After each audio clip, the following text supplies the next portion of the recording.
recently in Ohio, in Wadsworth, Ohio, near Akron,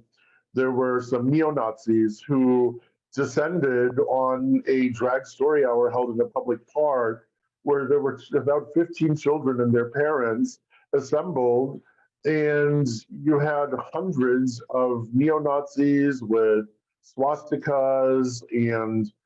doing the Nazi salute, armed, engaging in rage against these children, just yelling and screaming and really terrifying them. So stochastic terrorism is the using of public dehumanization to incite violence or a violent act against someone or a group that is statistically probable, but that specifically cannot be predicted. You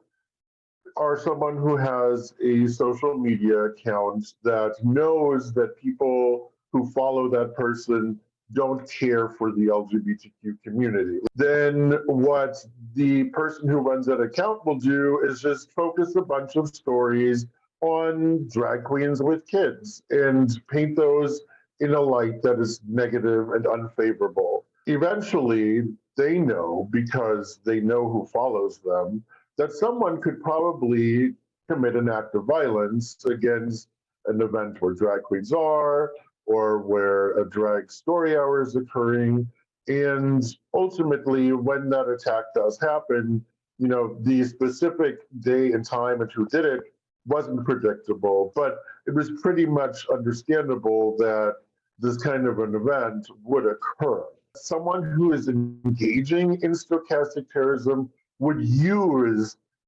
sources like the New York Times to, spin a story that maybe the Times is covering and direct it at their followers to, make it seem as though a legitimate big news organization has, targeted this community and shed a negative light on it, thereby, going ahead and confirming to the followers that in fact there's a problem there. I don't think that the New York Times or other organizations that are highlighting issues that are against the trans community or necessarily legislation is in itself an act of stochastic terrorism, but certainly people who dabble in this kind of activity, they will use the fact that legislation like the Don't Say Gay bill exists and other, political tools to legitimize their negative acts that then ultimately turn potentially into violence.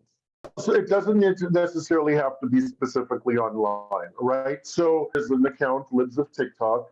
that primarily focuses its ire on the LGBTQ community by taking videos. They then flip it around, make it seem kind of dirty in some way, put it out on their social media. Tucker Carlson, who's one of the most viewed entertainers on Fox News, he regularly then,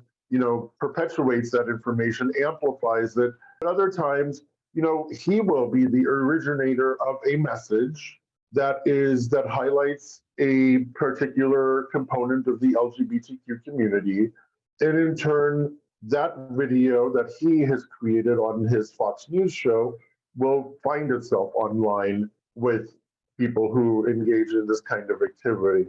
We know that the FBI has categorized far-right extreme terrorism as one of the largest threats here in the country now. So I would expect that they are paying attention to these kinds of situations. When Boston's Children's Hospital was threatened with bombs in September of last year, that was directly traceable to, again, an online account, Libs of TikTok, who had cast aspersions on that medical center for days and if not weeks ahead. And when that bomb threat happened, I called the FBI and I inquired and asked whether they were aware of this social media account and whether there are any ramifications. And the response I got was that because of the First Amendment here in the United States, there are certain limitations on the kind of activity they can monitor, but that people should be aware that they they are aware of things that are said online, and if anyone is worried about something that they see, then they should report that to the FBI or their local authorities. I feel as though now once again that call is being heard by the major advocacy groups that are really alerting to this. I think what we need to do is continue to call out when we see this kind of activity happening. Anytime there are right-wing extremists assembling somewhere or threatening some event or doing anything to raise their profile at the expense of the LGBTQ community, it needs to be pointed out, it needs to be called out and highlighted, because you can't normalize this kind of thing. You do need to walk a fine line between amplifying their messages and calling it out. But as long as the motivation is to shine a light on this in order to quell it and stop it and to show more people that this stuff is actually happening,